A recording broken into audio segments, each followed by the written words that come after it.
행복한 라디오. 옛날 이야기.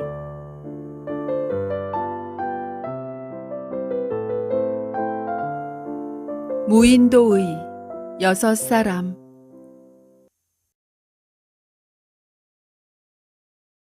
밤새도록 비바람이 몰아치며 파도가 미친 듯이 날뛰던 바다가 아침 해가 동력 수평선에 떠오르자 언제 풍랑이 일었느냐는 듯 잠자는 호수처럼 고요해졌다.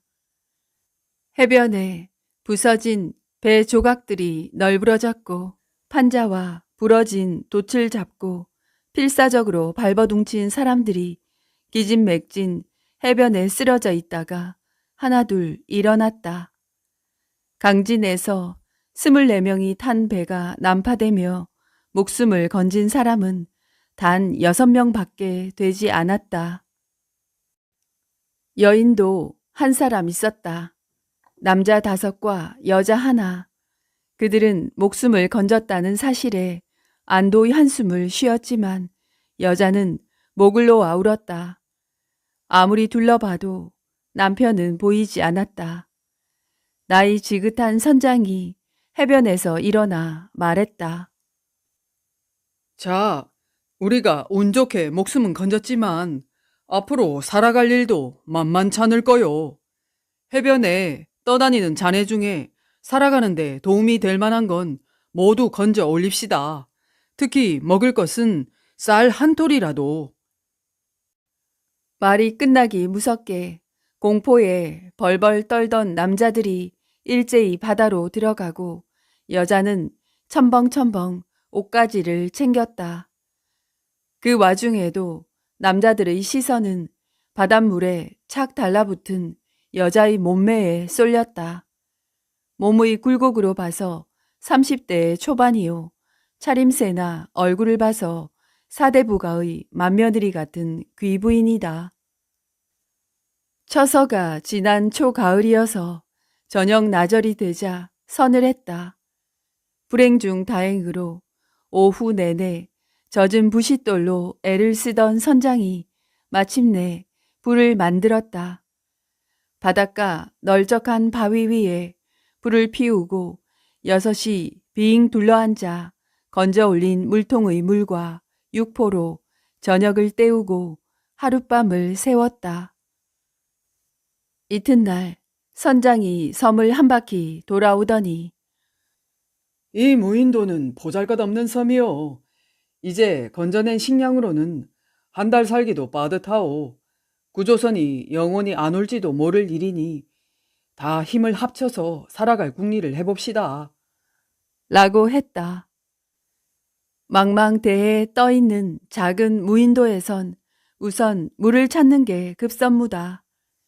남자 5이 섬을 샅샅이 뒤져 운 좋게 옹달샘도 찾고 선장은 동굴도 찾았다. 바닷물에 젖은 쌀로 밥을 해먹고 나자 모두가 정신을 차렸다. 마른 풀을 모아와 동굴 바닥에 깔았다. 선장이 자연스럽게 두령이 돼 하나하나 질서를 잡아갔다. 기역자로 꺾어진 동굴은 꽤나 깊어 얼추 30자는 됐다. 맨 끝에는 홍일점 화전댁이, 입구 쪽에는 남정네 넷이, 그리고 꺾어진 중간에는 화정댁을 지키기라도 하듯 두령인 선장이 자리 잡았다. 선장만 돌아앉으면 화정댁은 마음대로 옷을 벗고 입을 수도 있게 칸막이가 된 셈이다. 선장은 건져 올린 그릇 중에서 하나를 골라 화정댁 요강으로 마련해줬다. 어느 날 정사범은 찬 바닷물 속으로 자맥질을 해 소라 12개와 전복 1개를 따왔다. 전복을 선장에게 바치자 선장이 먹기 좋게 칼질을 해서 화정댁에게 건넸다. 먹을거리는 모두 동굴 끝 화정댁 방에 두고 선장이 통제했다. 선장이 안동소주 호리병 하나를 꺼내 삶은 소라 안주에 남정네 다섯이 술판을 벌였다. 청나라로 가던 무역선의 승객 네 사람은 모두 점잖아서 술자리는 화기애애했다. 하대인은 청나라에 경면 주사를 사러 가던 길이요. 이진사는 유학을 공부하러 가던 학자요. 정의원은 침수를 배우러 가던 의원이다. 소라와 전복을 따온 정사범은 태극권을 배우러 가던 무술인이다. 김대감의 셋째 며느리인 화정댁은 당나라 왕실에서 새어나온 비치 놀이개를 사러 가던 길이다. 그날 밤 술자리가 파하고 모두 제자리로 돌아가 잠에 빠졌는데 선장과 화정댁은 끝없이 얘기꽃을 피우다가 화정댁이 흐느끼고 선장이 달래는 듯 하더니 남은 술을 또 마시는지 캬 소리도 났다. 파도 소리에 깨끗하게 들리지는 않았지만 선장이 우리가 죽을지 살지도 모르는 판에 체면은 무슨. 이라고 말하는 듯 했다. 부스럭거리다가 숨소리가 가빠지고 호실댁의 자지러지는 감창소리도 파도소리와 뒤엉켰다. 입구 쪽의 네 사람은 자는 척은 했지만 한 사람도 자지 않고 귀를 세우고 있었다. 이튿날 아침 네 사람의 시선은 일제히 화정댁과 선장에게 쏠렸다. 무슨 일들 있었어? 선장은 뻔뻔한데 화정댁은 얼굴을 들지 못했다. 정사범. 물을 떠와서 아침을 지어야 할 것 아니야. 선장이 명령조로 말하자 두 손을 허리춤에 놓은 정사범이 두 눈을 가늘게 뜨고 참, 내가 당신 하인이야. 오늘은 당신이 한번 해봐. 하고 소리쳤다. 정사범이 달려들자 선장은 이 나이도 어린 사람이. 하며 말끝을 흐렸다. 정사범은 젊은 데다 무술이 고수라 멱살잡이라도 하면 일합에 선장이 땅바닥에 패대기 쳐질 것은 뻔한 일이다. 위풍당당하던 선장의 위엄이 쥐구멍 속으로 처박힌 셈이다. 바닷물이 차가워졌는데도 정사범은 자맥질을 해서 전복을 따내고 문어도 잡아 올렸다. 바위가 병풍 두른 바닷가에서 모닥불을 피워놓고 정사범이 바다에서 나오자 따뜻하게 데워서 김이 나는 물수건으로 벌거벗은 정사범의 알몸을 닦아주는 사람은 화정댁이다.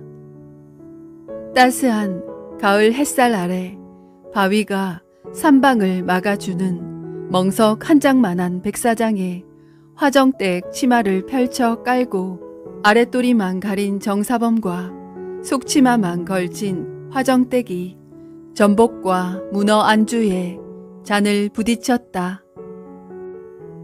선장이 정사범의 도전에 꼬리를 내림으로써 두령으로서 권위를 잃자 홍일점 화정댁은 티가 나게 정사범에게 기울어졌다. 바닷가 병풍 바위 속 한평 남짓한 백사장이 그들의 뜨거운 미래 장소가 되었다. 정사범은 더는 자맥질을 하지 않았다. 물은 더 차가워졌고 전복과 소라는 더 깊은 바닷속으로 들어가 따기 어려운 것보다는 화정댁에게 더 호감을 사려고 애쓸 필요가 없기 때문이다. 하오나 그것은 정사범의 오판으로 드러났다.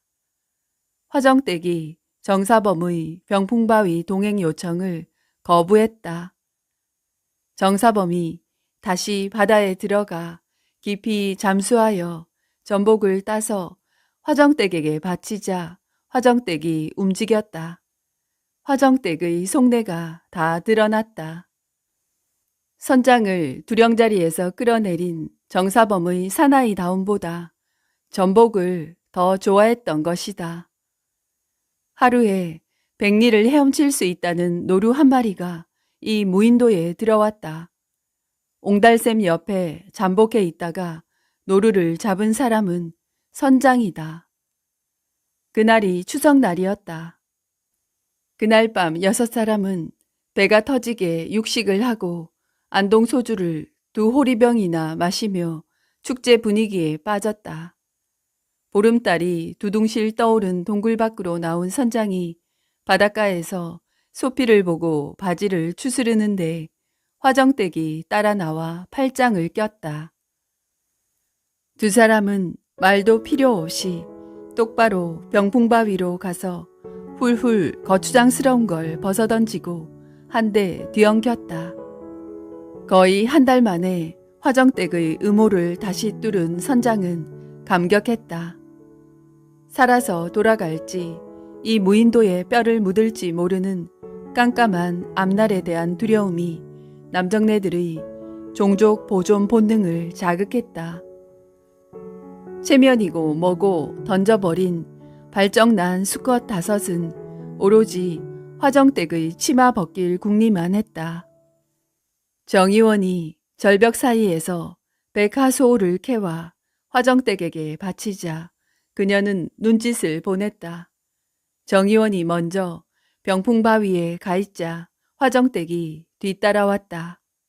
한바탕 거친 일합을 치르고 정의원이 바지를 추스르며 동굴로 돌아가자 화정댁은 나른한 몸으로 하늘을 쳐다보며 지난 일을 생각했다.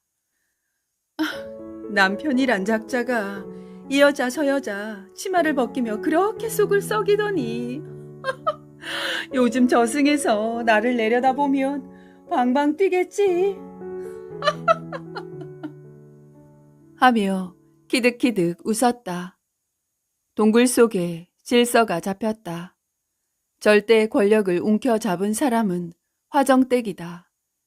권력은 총구에서 나오는 게 아니라 옥문에서 나왔다. 화정댁은 여왕벌이요.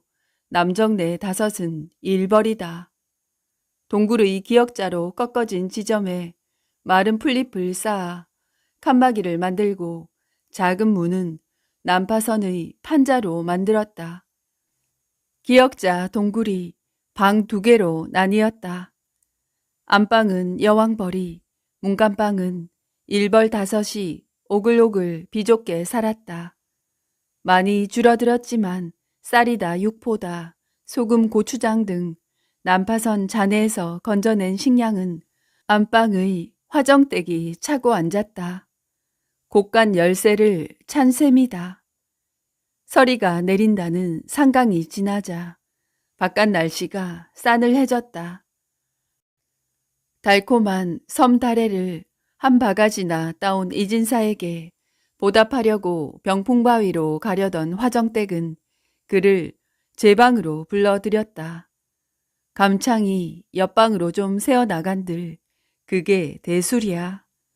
서로 그렇고 그런 걸 다 아는 사실인데 일벌들이 여왕벌로부터 하룻밤 선택받으려면 먹을 것을 구해 바치는 것뿐인데 북풍 한설이 몰아치니 척박한 무인도에서 구할 것이 없었다.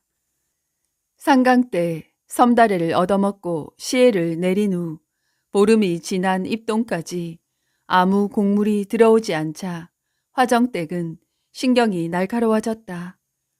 곡물 자체가 문제가 아니라 시해를 베풀고 싶어 안달이 난 것이다. 어느 날 밤 화정댁은 정사범을 제 방으로 불러들였다. 정사범이 화정댁 방문을 빠끔히 열고 머리만 들이민 채 기어 들어가는 목소리로 한다는 말이 날이 추워 자맥지를 못해요. 정사범의 말이 떨어지기도 전에 화정댁이 정사범의 상투를 잡아당겼다. 아이, 누가 전복 따오래? 화정댁이 정사범을 덮쳤다. 힘들게 일을 치른 정사범에게 화정댁이 육포와 볶은 콩을 주자 개걸스럽게 먹어치웠다. 허허, 상황은 역전이 되었다. 먹을 것을 받고 치마를 벗던 화정댁이 먹을 것을 주고 바지를 벗겼다. 점점 줄어드는 양식에 밥그릇도 줄어 모두가 줄임배를 움켜잡고 목숨만 이어가는 판이라. 종족 보존 본능은 쑥 들어가고 자기 보존 본능만이 할딱거렸다. 외딴 무인도에는 눈이 덮이고 삭풍은 귀를 도려냈다. 양식은 바닥을 드러냈다.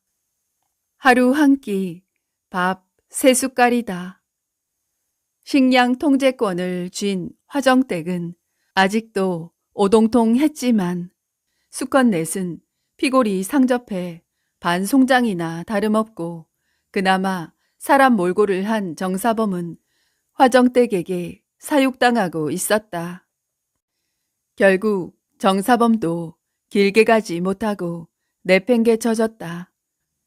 망망대해 무인도가 말없이 북풍 한설을 맞고 있었다. 강진현 전라 병영에서 수색 군선을 풀었다. 연기를 보고 군선이 배를 대어 동굴로 들어왔다.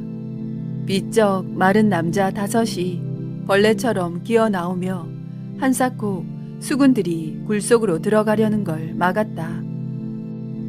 이상하게 생각한 수군들이 꺾어진 굴 속으로 들어가다가 놀라서 자빠졌다. 바닥에는 뼈가 흩어져 있고 소뚜껑을 열자 아직도 팔 하나가 남아 있었다. 최후의 생존자 5을 구출해 강진으로 돌아간 수색군선 선장은 이렇게 보고했다. 무인도에 표류한 5사람만이 살아남았고 여자 하나를 포함한 19사람은 난파선과 함께 수장됐습니다.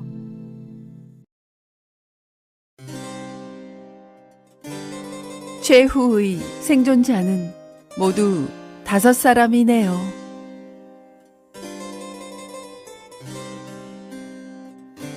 즐거운 감상 하셨나요? 더 재밌는 이야기로 또 찾아뵙겠습니다. 감사합니다. 렌이었습니다.